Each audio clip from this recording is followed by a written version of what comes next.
Fellas, what is going on? And welcome back to the channel. My name is Hart, and today I'll be breaking down this three-game NBA playoff slate on DraftKings. Happy Thursday as well. Hope you guys are doing good. Going to be going over my early little core plays as well as doing a game-by-game breakdown, kind of talking through the rotations, minute expectations, all that good stuff. So make sure to hit that like button and subscribe. Check out my Patreon link down below if you want a more in-depth breakdown later today with the updated news and all that good stuff. So yeah, hit that like button. Let's get into it. Before we get into breakdown, just want to do a quick little recap of my lineup here. So, for these videos going forward, I'm going to start trying to get them out early morning to you guys, or if not, the night before. So it's like for tonight, obviously the slate happens. I'd put up my breakdown video for Friday night at the end of tonight, so or tomorrow morning, and that's kind of how I'm going to be doing it going forward. Just getting it out a lot earlier to you guys, so you're able to kind of watch it before work, watch it at night before you go to bed, all that stuff, kind of help you get a thought process going forward into the next, the next slate the following day. So that's kind of going to be the schedule there. Going to start just getting these out earlier to you guys, so you guys have more time to watch them and all that good stuff. But yeah, looking back at my lineup, missed cash by less than 12 points, which is kind of frustrating. Went to D'Lo, finally bought in on D'Lo, and he shoots 2 of 100. 2 of 100 goes for 10 field goal percent. It's just so annoying there. 18 fantasy points. Gabe Vincent, chalk 45%. He was okay 22. Luke Kennard went there. He was great in the first half. Did not really play in that second half at all. I don't really think. Yeah, so I don't know why they just really limited him in the second half. So he could have had a huge night there. Only 2% owned, but of course, I just don't get that luck. Bobby Portis, chalk, he was fine, or he was really good, I guess. Jokic, 13%. Just another average Jokic game. I don't think anyone has run worse in DFS when it's come to playing Jokic this season than me.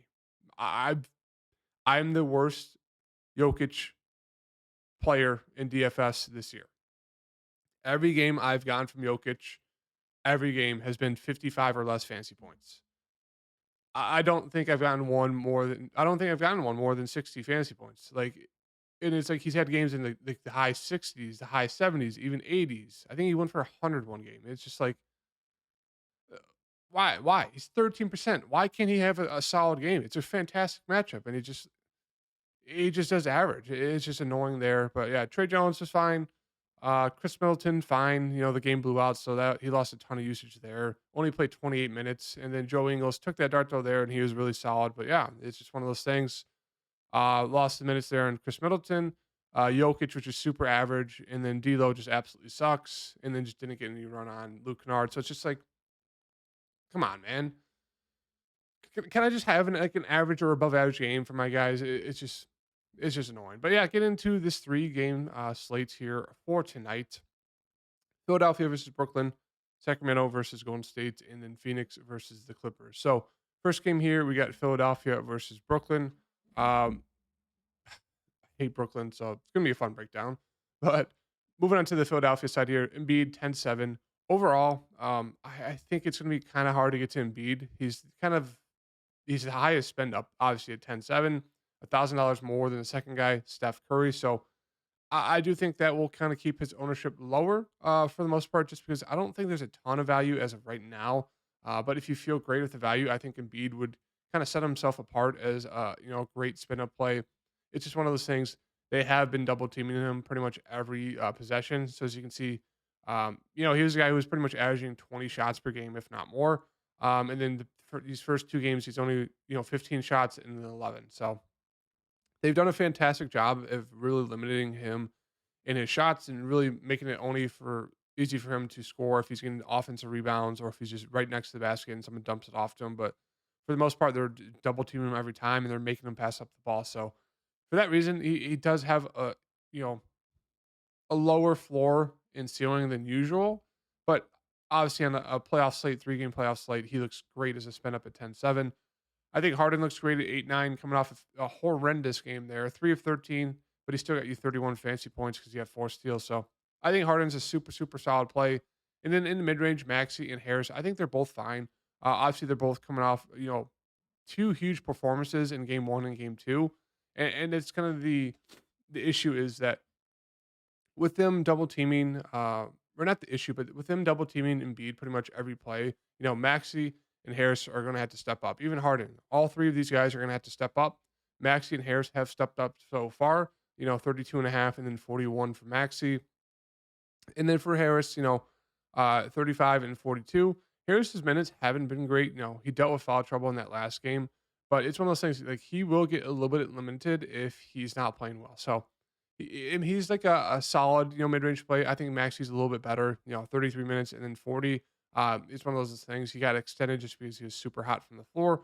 13 of 23, 6 of 13 from three. So I think they're both fine plays. Like if you land on them, I want to go out of my way to play them, but I think they're both fine. Melton, once again, I think he's a really, really solid value. He was really solid in that first half and then just fell off in the second half. I think he got like 4 fantasy points that whole second half, which is super frustrating. But if there's foul trouble for Harris or Maxi, they will look to Melton, and that could extend his minutes a ton. And if one of them's shooting bad, they could look to Melton. So I do like Melton a good amount here at 4,100 is a nice value piece from this 76ers team.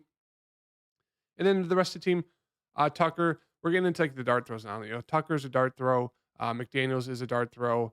Same thing with Paul Reed. If you thought like Embiid gets in foul trouble or this game blows out, he gets extra minutes. He's a dart throw. And then same thing with Georges Niang. So all four of these guys are dart throws. I don't think there's a need to play them, but there is some sort of path for them to do 15 plus fantasy points. So I guess they're viable.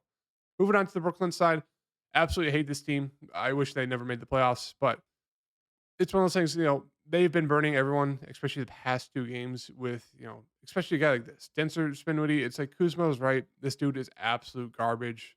He's just clapped. He's just clapped, bro. It's just, he's god awful, but it's one of those things. It's a 3-game slate.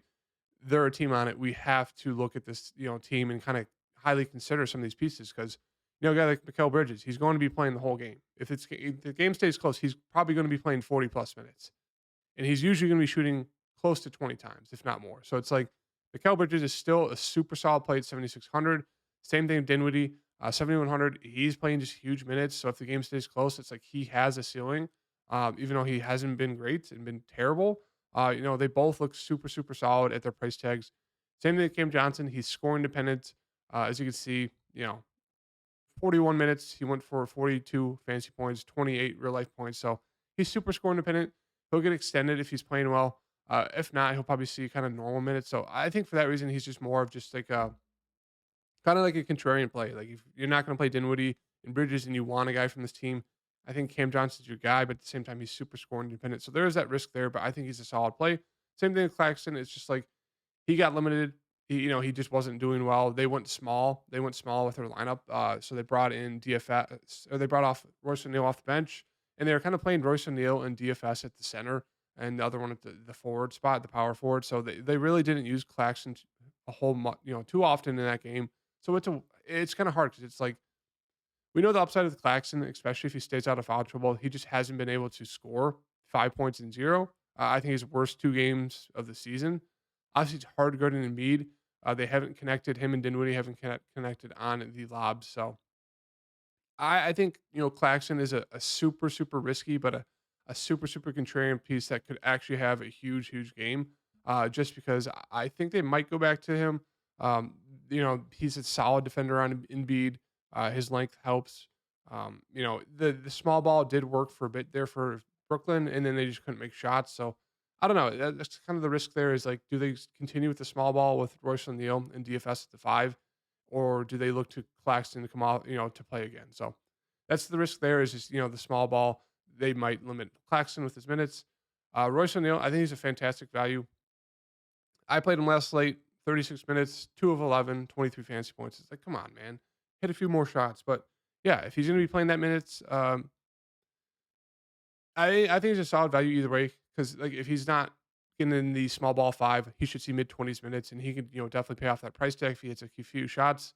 But yeah, if he gets extended because they're going to be running that small ball with him at like center or power forward, I think once again he's still a very solid play, and it allows you to get to a cheap piece on this team if you're not going to get to one of the spin ups for this side. DFS kind of the same thing. I talked about him in my Patreon write up how I did like taking a shot on him, pivoting off Royce O'Neal to him, and he was decent there. I think I still prefer Royce O'Neal over DFS, even at the price tag difference.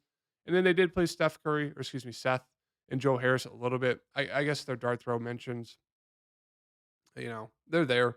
And then De'Aaron Sharp did not play last game. He got the DNP. So if you think, they go back to the bigger guys like Claxton and Sharp, then you could definitely take a dart throw on him. But it's one of those things they might go back to the small ball, and that would obviously not really help out Claxton and Sharp at all. Moving on to this second game here, obviously the best game of this three-game slate tonight, the Kings versus the Golden State Warriors. Um, Fox is now 9,100. You know, it kind of makes sense if you look at the box scores between him and Sabonis these first two games. Fox has kind of outplayed him a good amount. He's kind of taken over in the fourth period, so fourth quarter. So it makes sense, but I think I slightly prefer Sabonis. Really, we really haven't seen the best out of him yet. I mean, his floor, he's been decent. It's been 40, and we know he's upside for 55 plus. So I still really like Sabonis in the spot here. Fox is still great, but I think I just prefer Sabonis. Monk, if you think he's going to, if the Warriors are going to continue to do small ball, so it's like it makes sense to keep giving Monk these minutes, but also it's like at the same time if he gets in foul trouble or if he's just not playing well, they will limit it, whoever is playing the worst out of these wings and guards, they will sit him. So it's like, as we've seen in the past two games, that's been Keegan Murray.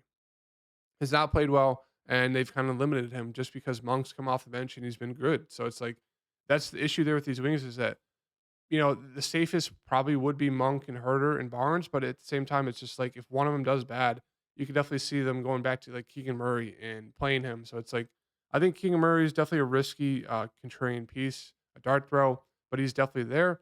Um, Lyles, I don't know why they priced him up. Him and Len, I think because I think they got scared that Sabonis might not play, so they priced up Lyles and Len to a point where it's like they're both unplayable. So right now for these wings, obviously Monk looks the best. I still really like Herter in this spot, 5,400. He played 30 minutes. He shot the ball decent, not from three, but overall he shot the ball decent. He had a solid game, 27 fantasy points, but he got in foul trouble. I don't think he played in the last 15 minutes of the game. So I still really like Herter there. If you want a piece from these wings, I think him and Monk are the best. Barnes is more of like the safe play there with just the minutes. He's a veteran, so I think they're going to play him if he's playing bad. And then Davian Mitchell is worth a dart throw look. Played 28 minutes. He played really well, but it's just the minutes, right? Like he's played 22 and 28, and that he played that last game 28 minutes going into the last game of the season. But yeah, 22 and 28 in the first two playoff games. I think we can expect 15 plus minutes from him. He's done a solid job on Steph, and I guess it makes him dart throw viable at 4,200. Moving on to Golden State here. Obviously, the big news is Draymond Green's out. Wiggins questionable, Poole's questionable, Payton's questionable. I think all three play. So I think Steph and Clay and Wiggins all look fantastic. That price tag on Wiggins looks really, really solid there, 6,300. He's playing huge minutes. As we can see, 28 in that first game, and then 39 in the second game. So I think we expect he also got moved into the starting lineup in that second game. So I think we expect 35 plus minutes here for Wiggins, 6,300. He's going to need to score. He's going to need to do a lot of the defensive work with no Draymond Green. So I really like him. I really like Clay. I really like Steph. I think this is one of those things where you could just game stack this whole game, and if it stays close and if they score really well, you're going to be sitting pretty much all your guys doing really solid. So I like Steph. I like Clay. I like Draymond. Or Steph, Clay, and Wiggins a ton. No surprise there. Uh, I think Poole's solid. Maybe there's a chance they throw him in the starting lineup. We'll have to wait and see. But I think they will go to maybe a DiVincenzo or Gary Payton in the starting lineup. We'll just kind of have to wait and see. Come on, Looney. I think he's a solid play there. Minutes haven't been the best that second game, but I think he sees 20 plus, maybe 25 plus, 5,500. They're going to need him on Sabonis, so he looks good. Peyton looks good at his price tag 4,400. Same thing with DiVincenzo, and same thing with Kaminga. Now, I do think they'll throw in Moody, maybe Jermichael Green, and maybe some Lamb. Those guys are more dart throws, so I like pretty much every play on this team here for the Golden State Warriors. They're going to be playing their starters a ton. They're going to be giving the two main guys off the bench a ton of minutes, whether that's Kaminga, DiVincenzo, or Peyton, DiVincenzo. One of the two of those three are going to be coming off the bench. One of them is going to start. So we'll have to wait and see. But I like them all. I think they all look great. Obviously, Steph's probably my favorite, but then it's like I really like Wiggins. I really like Thompson. So hard to kind of break it down because I like that whole team tonight. It's going to be loading up on a lot of them. And then moving on to this last game here with Phoenix and the Clippers. I love KD. He screwed me there on Prize Picks. Yes, that last game there, 44 minutes, and he got 43 fantasy points. The dude was over 1.23 fantasy point per minute guy, and he was barely a fantasy point per minute guy in that last game. It was just frustrating. But yeah, he still looks great there.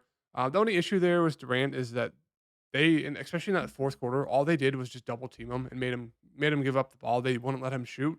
And so if that happens again, if you think that happens, I think you're gonna want to look to Devin Booker. He kind of took over, but he played 45 minutes. So the minutes are huge on Booker and Kevin Durant. So they both like two of the best spin ups on the slate just solely because of the minutes. And obviously we know they're fantastic players. Chris Paul, I think he looks great in the mid range. The minutes have been great on him 39, 38.